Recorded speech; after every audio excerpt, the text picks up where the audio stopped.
when I started playing the game, I always wanted to play for India. So the moment you make a decision, the next moment it's on the screen. It's very easy when you have no responsibility. Why umpiring? I mean, I was even eligible for becoming a match referee in the BCCI. You need 25 games to be eligible for that. I mean, why not now rather than later? Do you also agree that all person aspire to have a dual profession? What if I don't make it in this field? Hello friends, welcome back to my channel Life Beyond 22 Yards, and thank you for your patronage. Guys, today we'll be discussing something about a profession.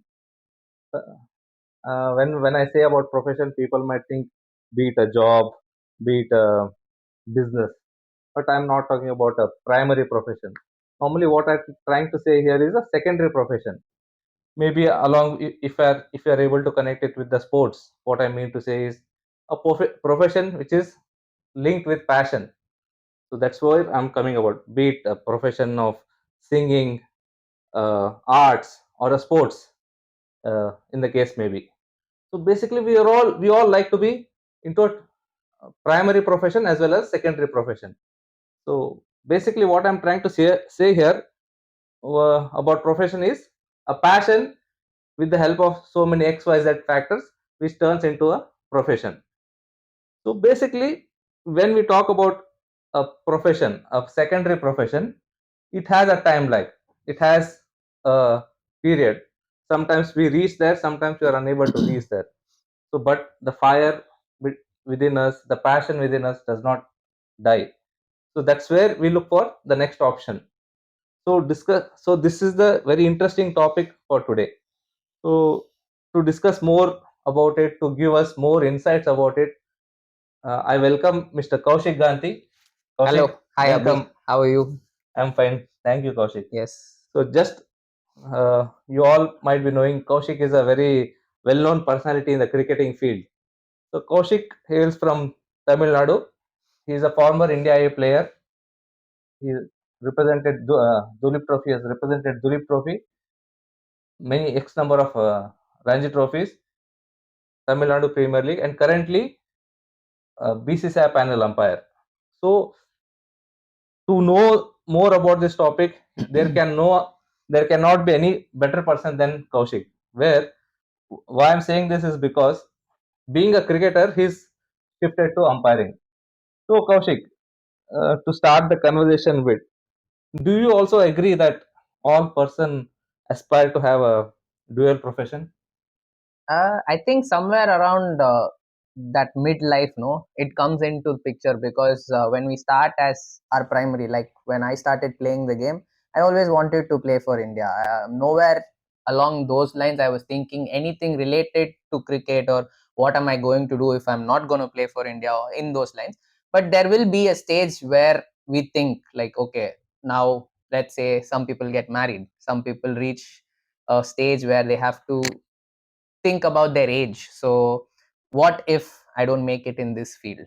What next for me? So that is how that thing kicks in the middle for everyone. And for me, yes, it did kick in at some stage, because now right now I'm an umpire, I'm not a player. So I cannot pinpoint and say it did kick in at this exact moment of my life, but somewhere along the process it did kick in.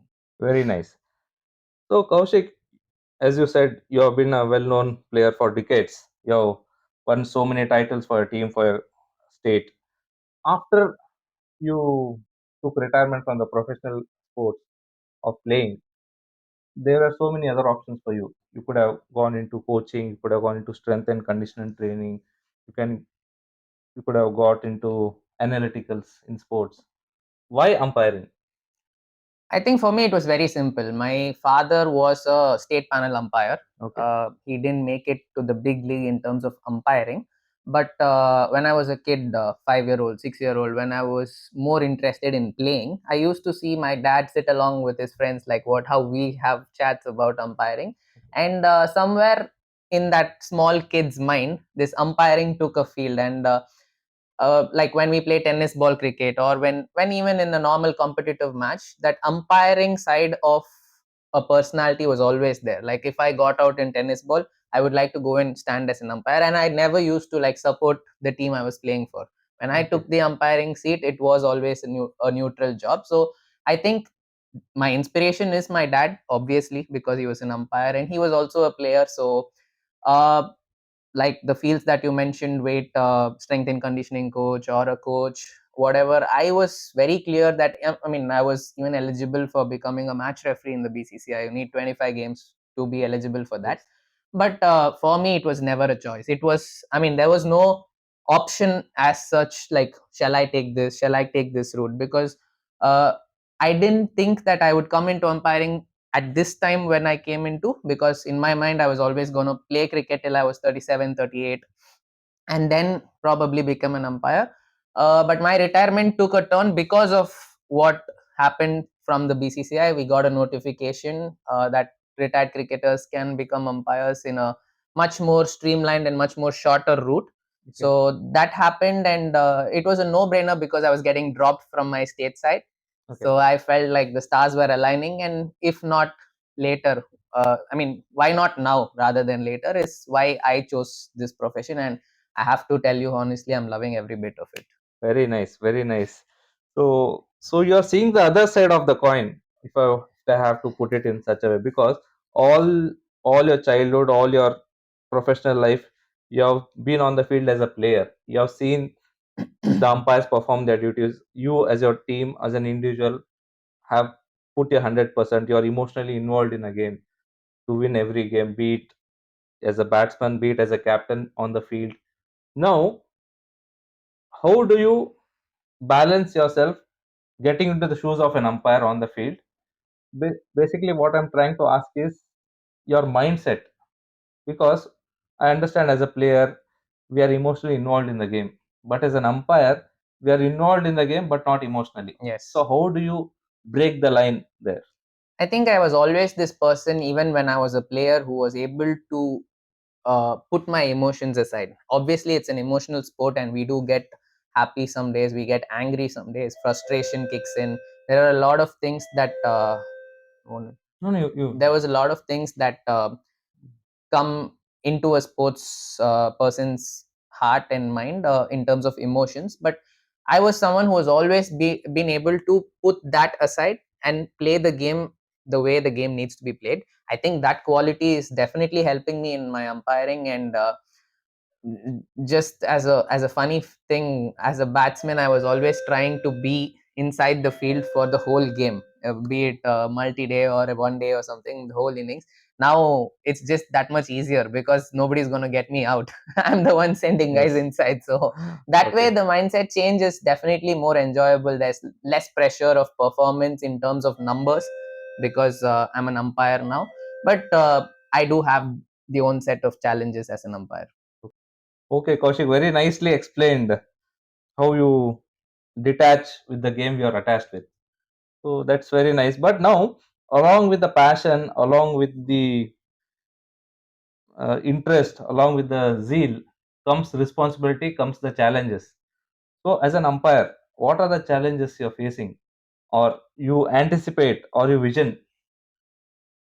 I think the first challenge that I'm facing is obviously travel and staying away from the family. It used to be there as a cricketer also, Okay. but I think that's the primary challenge that we all face in this career, because our time with our family is that much short, and especially with two small kids at the house, I feel like sometimes I even feel like I'm failing as a father, but then I know that it has its own responsibilities and sacrifices, the profession that we choose. So I'm pretty sure my family also understands that.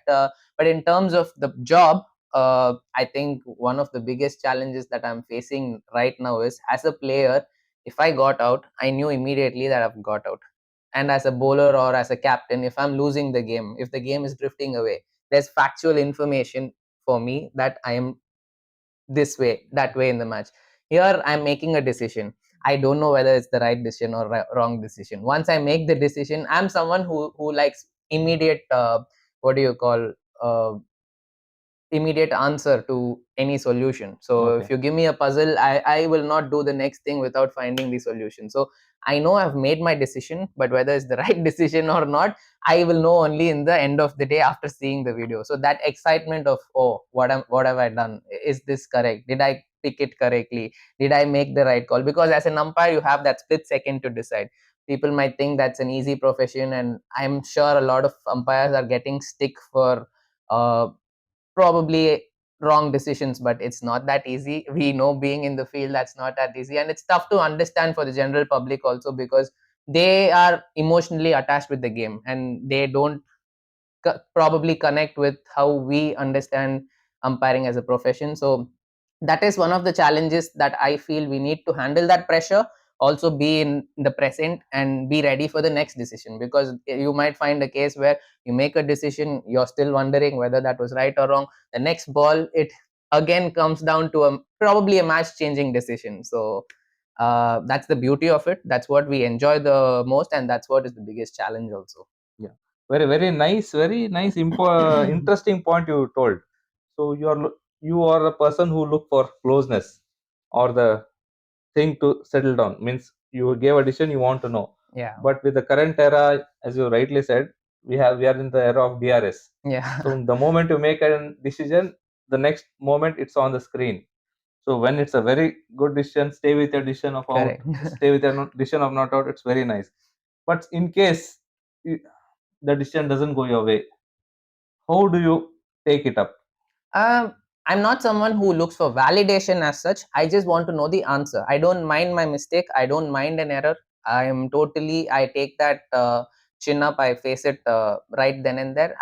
Once I know I've erred or I've like made a mistake and I have to do this Okay. gesture on the field, I'm totally fine with that. All I want is to know, because not all games are DRS covered and not all games we get to know that immediately. Mhm. So I feel till probably we reach that position, uh, this will be one of my personal challenges in this field, because I'm someone, if it's a DRS game, well and good, I know straightforward what I've done is wrong or right. Okay. And when it's right, you obviously gain confidence out of it, and when it's wrong, I think we obviously it's a process, and we mature in with time to understand that the next task in hand is the next ball. Okay. And that's how, I mean, obviously playing the game helps in that way, because we drop a catch, we still have a match to play, we Yes. get out, we still have to contribute with the field. There will be ups and downs in the game, and likewise in umpiring, you don't always get it right. There will be days when actually more days when we make mistakes. So it's about balancing yourself, just as in life, and moving on, moving ahead. Yes. So it's an emotional game, and how strong we are. It depends on how do we carry on the game after we commit an error. So, like as a player, you used to practice in the mornings, in the evenings. As a bowler, be a batter, a fielder. So now you are an umpire. Do you also have a practice routines as an umpire? Um, I mean, for a cricketer, it's very easy to get your skill practice going, because all you need is someone to throw you balls. All As a bowler, you can even go and do it alone. All you need is some equipments. But umpiring, you need the bowler, you need the batsman. There are a lot of things you can visualize. There are a lot of videos you can see and learn. But ultimately, just like how match practice is match practice, doing the job on the field is the best practice for our profession as well. So I try and prepare myself. I'm a firm believer in preparation, so I try and prepare myself to the best. If I find a local club game, I go and umpire there. Try to uh, get my skills going. Try and follow the ball, watch the ball closely. Try and see if I'm able to find the pitching impact, Okay, trajectory, all that properly. So I think that is what is in our control. And like in cricket, like how our legendary captain Dhoni says, control what is in your control. So what is in our control is just to make sure that we prepare well, and we try and tick all the boxes as much as possible, and then probably chances of succeeding is more than chances correct. of So probably control the making error. controllables and follow the process. Yes. So now, what you spoke about the preparation, you spoke about the practice. So how do you go through the playing conditions? I'm sure there are a lot of playing conditions, laws, discussions happening. Because why I'm asking this is the generation now, the people, the observer, the spectators, the players, all are aware with the general laws. Be it a LBW, for example, a person sitting in his house on the sofa with his AC on, he can easily tell the moment it hits the pad, "Hey, this is out, this is not out." Why are umpires facing difficulty judging, making a decision? Uh, Making a decision sitting in my sofa has never been very tough. Yeah, When you're put on the hot seat, when you know the pressure is on you, it's very easy when you have no responsibility. Like if I was to decide for someone else's life or if someone else's job, that decision becomes that much more easy because you have nothing to lose there.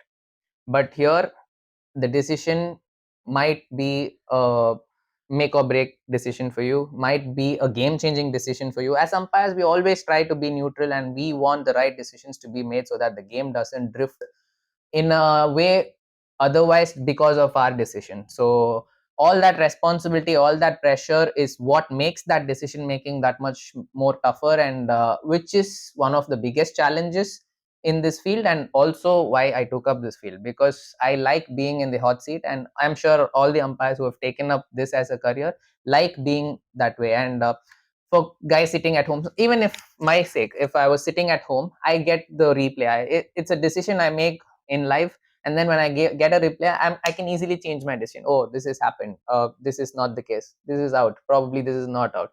But for an umpire, it's not the case. Once he has made his decision, the whole control leaves him. He is no more in control of whether it's right, whether it's wrong, what are the repercussions it has. So that is what is the beauty of this field, and that is why I love being associated with this field. correct. So with responsibility, we are accountable also for our Yes. decisions. So basically, sitting at home judging an LBW is easy. Firstly, as Kaushik rightly said, you are not accountable.